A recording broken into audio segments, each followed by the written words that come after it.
In the vast savannas of the ancient African kingdom of Ishiagu, a boy named Ekene was born.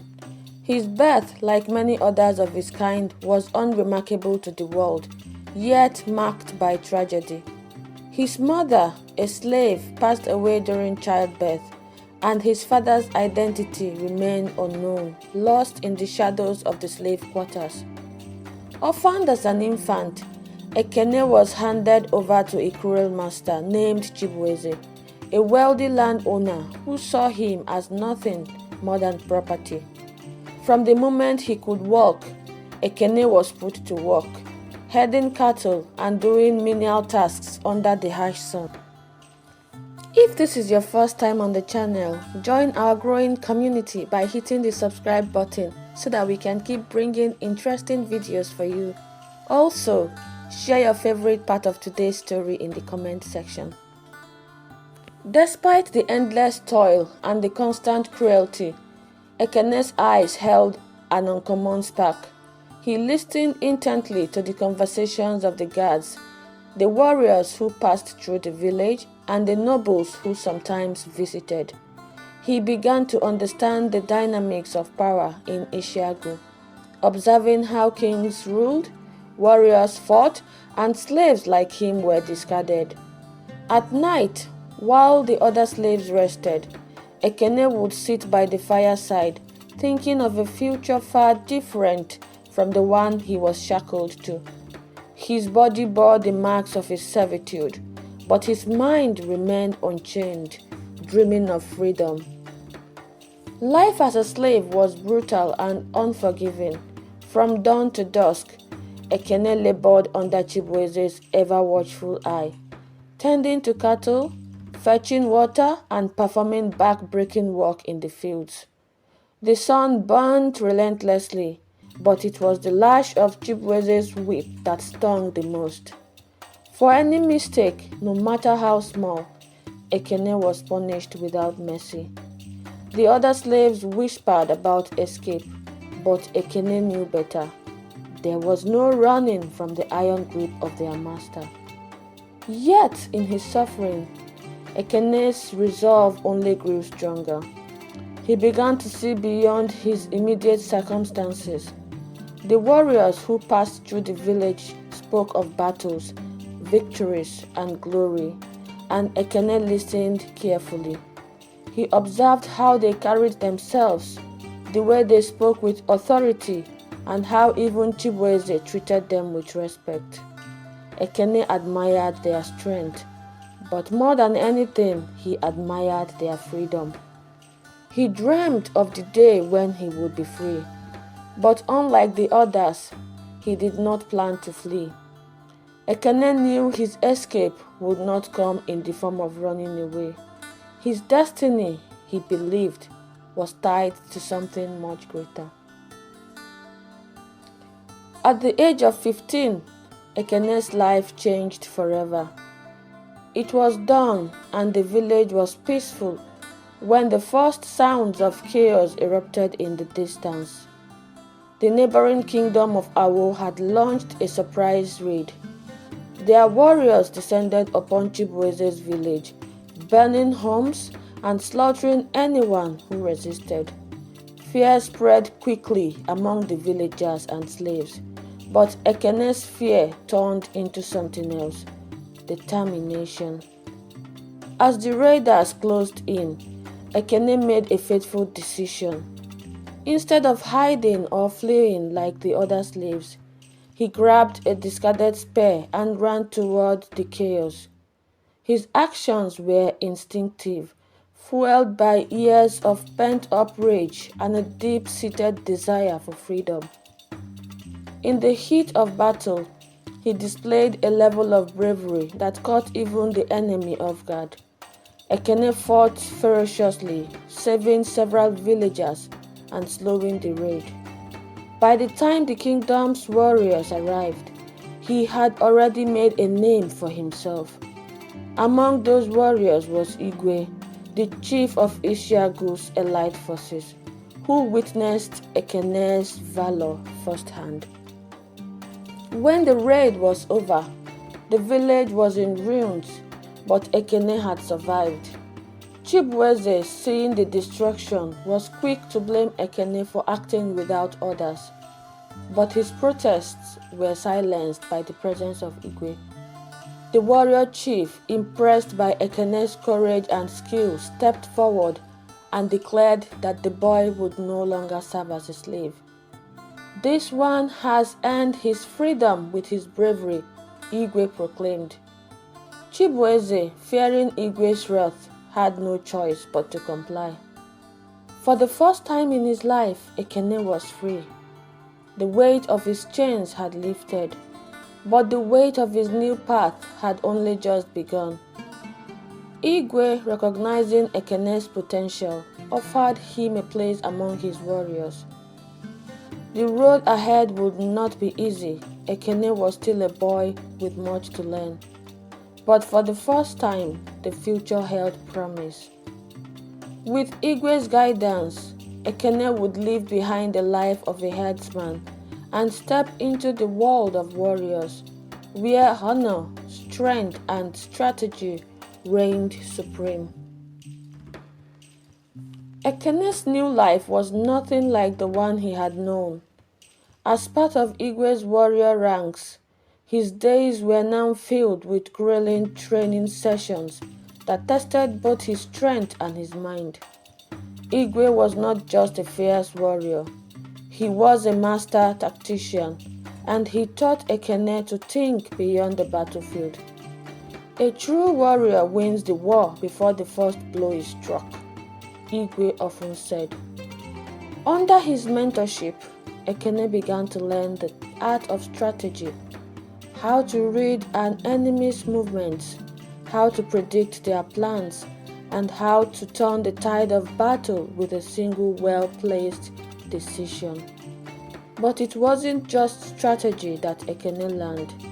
His body, once weak from years of malnourishment and hard labor, grew stronger with each passing day. He practiced with the spear, the bow, and the sword, mastering each weapon with relentless determination. He sparred with seasoned warriors, often losing but learning from every defeat. Igwe, though harsh, was a fair mentor, pushing Ekene to his limits while recognizing his potential. Day by day, Ekene transformed from a slave boy into a warrior in his own right. As the years passed, Ekene's reputation grew. He fought in numerous battles, each one a test of his skill and courage. With every victory, his name became more respected among the warriors of Ishiagu. They began to call him the Lion, a tribute to his ferocity in battle and his unyielding spirit. But Ekene's ambitions stretched far beyond the battlefield. He watched how Igwe commanded not only respect but also loyalty from his men. He studied how the kingdom's politics worked, how alliances were formed, and how power was wielded. Ekene knew that his ultimate goal was not just to be a warrior. He had a vision for a kingdom where his people, those who had been born into slavery, could live free and with dignity. His mind buzzed with ideas of reform and justice, but he knew he had to be patient. For now, he would continue to serve Igwe and fight for Ishiagu. But in his heart, he knew that his time would come, and when it did, he would be ready to seize it. Peace was always fleeting in Ishiagu. Despite Ekene's growing influence, the kingdom was surrounded by enemies on all sides. The Owl Kingdom, still bitter from its past defeat, was regrouping, preparing for another assault. Other rival tribes, sensing the growing instability in Ishiagu, began to plot their own moves.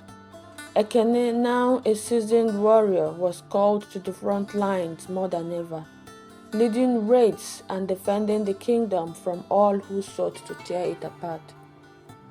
Igwe, though still strong, was beginning to show signs of age. His once iron grip on the kingdom's warriors was loosening, and the whispers of dissent began to grow louder. Ekene, now a trusted lieutenant, saw the cracks forming within the kingdom's leadership. He knew that when Igwe's time came to an end, a power struggle would erupt, and in that struggle, Ekene would have to decide his own path, whether to stand by as a loyal warrior or rise to claim what he believed was his destiny. As Ekene's reputation continued to grow, he began to attract the attention of other tribes. Some sought his wisdom, others his strength in battle. One such tribe was the Umune, a neighboring clan long at odds with Ishiagu. Their chieftain Nkem, a shrewd and calculating leader, extended an offer of peace to Igwe, one that came with a subtle suggestion. "Send me your lion, and we will discuss terms." Igwe, seeing an opportunity to forge alliances through Ekene, sent him as his envoy. Ekene approached the meeting with caution. Nkem was known for his cunning, and the Umune tribe had never been trustworthy. But Ekene had learned much from Igwe, especially how to read people and anticipate their moves. During the negotiations, Nkem tried to probe for weaknesses, but Ekene remained unshaken. He proposed a strategic alliance, one that would benefit both tribes while weakening their mutual enemies. Nkem, impressed by Ekene's sharp mind, agreed, and the new bond was forged. With this alliance, Ekene further secured his place in the kingdom's future, realizing that diplomacy was just as powerful a weapon as the sword. Despite the alliance with the Umune, unrest began brewing within Ishiagu. Several lesser chiefs, jealous of Ekene's rise and influence, started to conspire against him. They resented the power he wielded, especially as a former slave. They whispered in dark corners, questioning why Igwe had chosen Ekene to negotiate on behalf of the kingdom instead of his own bloodline. These murmurs soon grew into a plot, one that sought to discredit Ekene and force Igwe to remove him from his position of prominence. The rebellion came to a head when a skirmish broke out between rival factions within the kingdom. Ekene, ever watchful, had anticipated this move. He confronted the rebels before they could act, using both his strength in battle and his diplomatic skills to quash their uprising. In a calculated move, he spared the lives of the conspirators but publicly shamed them, stripping them of their titles and lands. This not only solidified his place in Ishiagu's leadership, but also sent a clear message to anyone who dared to oppose him. As the years went by, Igwe's health continued to decline. The once mighty warrior chief had no hair, and his deteriorating condition left a power vacuum in the kingdom. Ekene, now fully matured into a powerful and respected warrior, knew the time was coming when he would have to make his move. But Igwe, despite his weakening body, still held the loyalty of his people, and Ekene knew that seizing power too soon would fracture the kingdom. In a private meeting, Igwe called Ekene to his bedside. The warrior chief, his voice frail but his eyes still burning with the fire of leadership, offered Ekene a final piece of advice. The throne of Ishiagu is not just taken by strength, but by wisdom. When the time comes, lead with both. Ekene, deeply moved by Igwe's words, promised to honor his legacy. With this final council, Igwe passed away, leaving the kingdom leaderless and on the brink of chaos. With Igwe gone, Ishiagu fell into disarray. Several powerful chiefs and warriors began to vie for the throne, each believing they were the rightful successor. Ekene, though favored by many, knew that his path to power would not be easy. The chiefs who had once plotted against him now saw their chance to seize control, rallying forces to their side in a bid to challenge Ekene's claim. A council was called, bringing together all of the kingdom's leaders to decide the fate of Ishiagu's future. The tension in the air was palpable as each faction presented their candidate for leadership. Ekene remained calm, using the diplomacy and strategy he had learned from Igwe to sway key figures to his side. But not everyone could be reasoned with. Several chiefs refused to accept a former slave as their king, and the meeting quickly dissolved into chaos. The battle for succession had begun, not in words but in blood. The struggle for power ignited a civil war within Ishiagu. Factions formed, each led by a powerful warrior or chief, all determined to take the throne. Ekene, now leading his own army, fought to defend his claim, using the strategies he had honed over years of battle. His forces, though smaller in number, were disciplined and fiercely loyal, and Ekene himself was an unmatched tactician. The war raged on for months, with battles fought across the savannas, in the villages, and at the kingdom's borders. Ekene's army won several decisive victories, but the conflict took its toll. Villages were burned, crops destroyed, and the people suffered.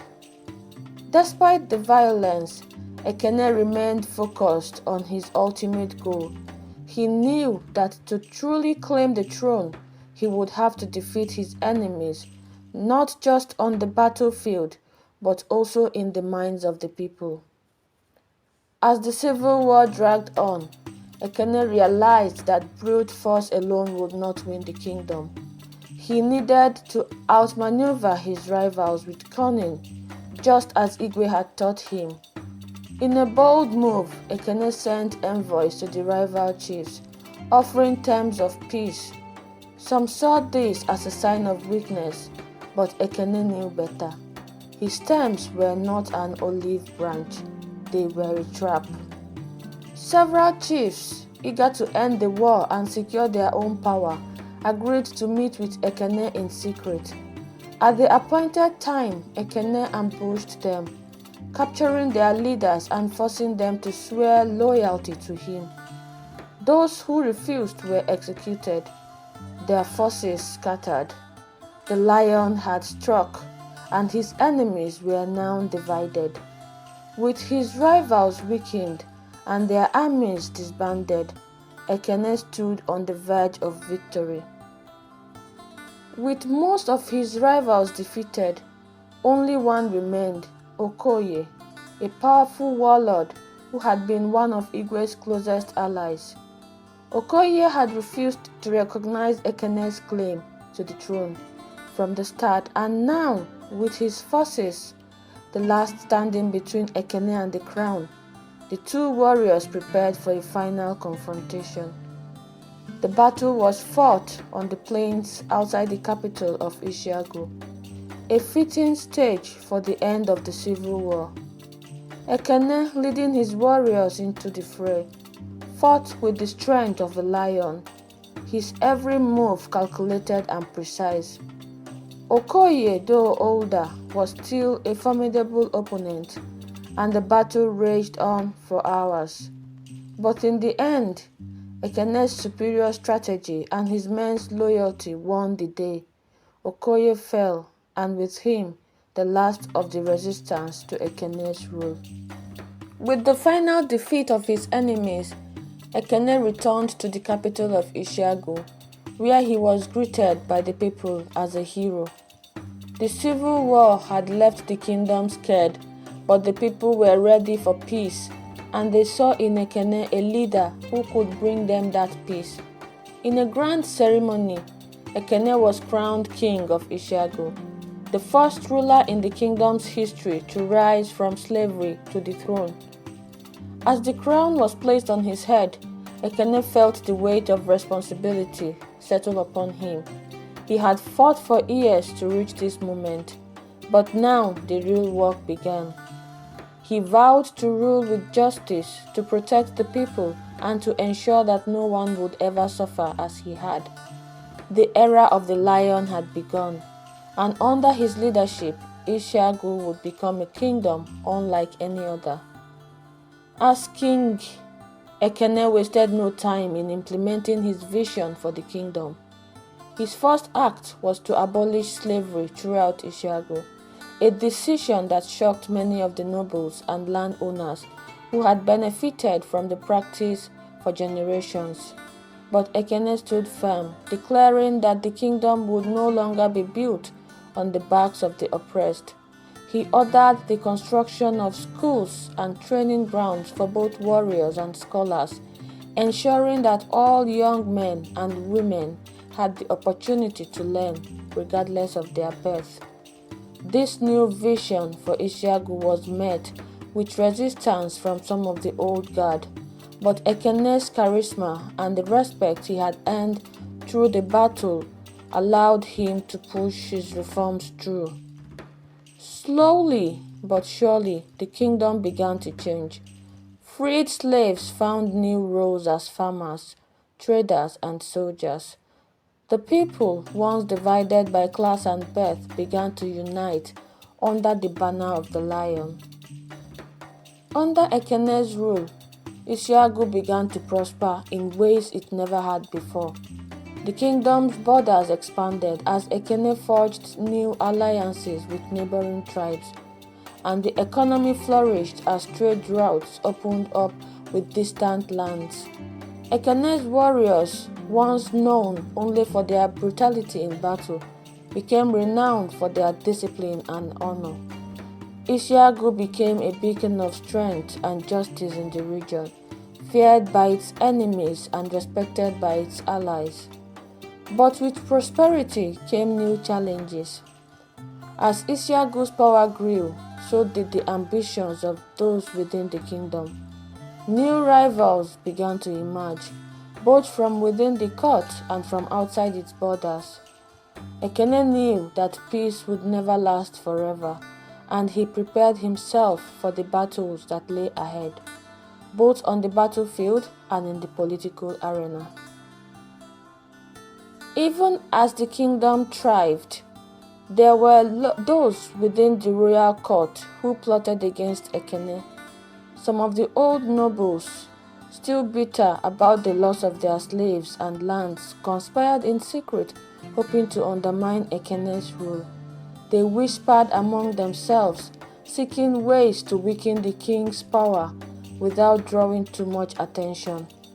Ekene, ever vigilant, sensed the growing unrest. He had not fought his way to the throne only to lose it to treachery. He began to watch his court more closely, identifying those who might pose a threat. In a series of quiet moves, he replaced key figures with loyal supporters, ensuring that those who sat closest to him were men and women he could trust. But he knew that the true threat was yet to reveal itself. Outside of Ishiagu's borders, whispers of war began to reach Ekene's ears. The Owl Kingdom, once a fierce enemy, had been watching Ishiagu's rise with envy and fear. Their new king, a young and ambitious ruler named Obiora, saw Ekene's growing power as a threat to his own reign. Tensions between the two kingdoms had simmered for years, but now it seemed that the war was inevitable. Ekene, ever the strategist, knew that a direct conflict with Awo would be costly. He began to prepare his forces, strengthening the borders and fortifying key positions. But he also sent envoys to Awo, hoping to delay the inevitable and buy himself more time. Obiora, however, was not one to be easily swayed by diplomacy. The storm was coming, and Ekene knew that he would have to face it head-on. The peace between Ishiagu and Awo was officially shattered when Obiora sent a formal declaration of war to Ekene's court. The message was simple. Awo would no longer tolerate Ishiagu's dominance in the region, and they intended to challenge Ekene's rule. Ekene, unshaken by the threat, called his generals together to prepare for the coming conflict. The declaration of war was not unexpected, but it set in motion a series of events that would test Ekene's leadership like never before. He knew that this war would not be won through brute force alone. To defeat Obiora and secure Ishiagu's future, he would need to outthink his enemies at every turn. As the drums of war began to sound across the savannah, Ekene prepared himself for the greatest battle of his life. With the declaration of war, Ekene summoned every able-bodied warriors in Ishiagu to defend the kingdom. His army was strong, but the Awo kingdom was known for its large and formidable forces. Despite this, Ekene's warriors were loyal and disciplined, trained under his strategic eye. As preparations for war commenced, Ekene called upon his allies, tribes like the Umunne and others that had shown allegiance to him over the years. He promised them protection and prosperity in return for their support in this conflict. Most honored their oaths, sending warriors and supplies to aid in the coming battle. Ekene himself led from the front, instilling confidence in his men. He knew that the morale of his troops would be key to victory. "We fight not just for our kingdom, but for our freedom," he told them. "We are no longer slaves, no longer divided by chains or birth. We fight for a future where every man and woman can walk free." His words echoed through the ranks, and his men responded with resounding loyalty. Though the war loomed, Ekene did not rush into battle. Instead, he meticulously planned his next moves. The Awo kingdom was powerful, but Ekene knew that brute strength alone would not be enough to win the war. He sent scouts to gather intelligence on Awo's military movements, determined to learn everything about their plans before making his first move. At the same time, Ekene fortified the defenses of Ishiagu's capital, ensuring that if Awo's forces attacked, the city would hold. His generals worked tirelessly, positioning troops at key points along the border. Ekene's focus was not just on military strength, but also on logistics. He ensured that food, water, and weapons were in steady supply for the long campaign ahead. In the midst of all this, Ekene found time to address his people. He reassured them that under his leadership, Ishiagu would stand strong against any enemy. His calm and calculated approach gave the people confidence, and they rallied behind their Lion King, ready to endure whatever trials came next. The first real test of Ekene's preparations came when a small force from Awo crossed into Ishiagu's borders, testing the defenses. It was a calculated probe designed to gauge Ekene's response, but Ekene was ready. He had anticipated this move and set an ambush at strategic pass in the mountains. When the Awo warriors arrived, they found themselves surrounded. Ekene led the charge himself, fighting alongside his men in the heat of battle. His warriors, emboldened by his presence, fought with unparalleled ferocity. The Awo force was routed, their survivors sent fleeing back to their kingdom. It was a small victory, but it sent a powerful message to Ao. Ishiagu would not be easily taken. This skirmish solidified Ekene's reputation, not just as a king, but as a warrior who fought beside his people. The men began to call him the Lion in Battle, a title that spread throughout the region, but Ekene knew that this was only the beginning. The real war was yet to come. Word of the defeat at the hands of Ekene's forces reached King Obiora swiftly. Furious at the loss, Obiora called his generals to plan a more significant strike against Ishiagu. He was determined to crush Ekene's army and end the war swiftly. His generals, however, urged caution, recognizing Ekene's tactical genius. Obiora, however, was too proud to heed their warnings. He ordered a massive invasion force to be assembled, one that would overwhelm Ekene's defenses with sheer numbers. He believed that Ekene's success thus far were nothing more than luck, and that, in the face of a full-scale assault, Ishiagu would crumble. As Obiora's army began to march, Ekene's scouts brought him word of the impending attack. Obiora's army, vast and well-equipped, descended upon the capital of Ishiagu. They set up a siege surrounding the city and cutting off supply routes in an attempt to stab Ekene's forces into submission. The people of Ishiagu watched from the city walls as the enemy forces camped outside, their fires flickering ominously in the night. Ekene, however, remained calm. He had anticipated a siege and had stockpiled enough food and water to last for months. His warriors stood ready to defend the city, but Ekene knew that simply holding out was not enough. He sent emissaries to Obiora's camp, pretending to negotiate terms of surrender.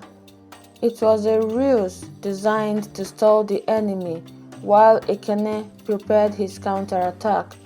Meanwhile, his scouts continued to monitor Awo's supply lines, searching for a weakness that could be exploited. During the siege, one of Ekene's scouts brought him vital information: a secret passage leading out of the city, forgotten by most but still intact. The passage, once used by ancient kings to escape during times of war, could be the key to breaking the siege. Ekene saw an opportunity and immediately began planning a daring counteroffensive. Under the cover of night, Ekene led a small group of his most trusted warriors through the secret passage. They emerged on the far side of the enemy camp, where the Awo forces had grown complacent, believing the siege would wear down Ishiagu's defenders. Ekene and his men launched a surprise attack on the enemy's supply lines, setting fire to their food stores and cutting off their access to water. The attack threw Obiora's army into chaos. As dawn broke, the Awo forces were in disarray, scrambling to extinguish fires and recover from the unexpected assault. Ekene returned to the city before the enemy could regroup, but the damage had been done. With the enemy's supply lines crippled, the balance of power began to shift in Ekene's favor. Obiora, enraged by the failure of the siege, ordered a full assault on the city, but his forces were weakened and disorganized. Ekene took full advantage of the situation, launching a series of hit-and-run attacks that further demoralized the Awo warriors. As the war dragged on, Obiora's forces grew weary. They had not anticipated such fierce resistance, and their morale began to falter. Ekene, however, remained relentless. He knew that the key to victory was not just defeating Obiora's army, but breaking their spirit. And with each passing day, that goal seemed closer to being achieved.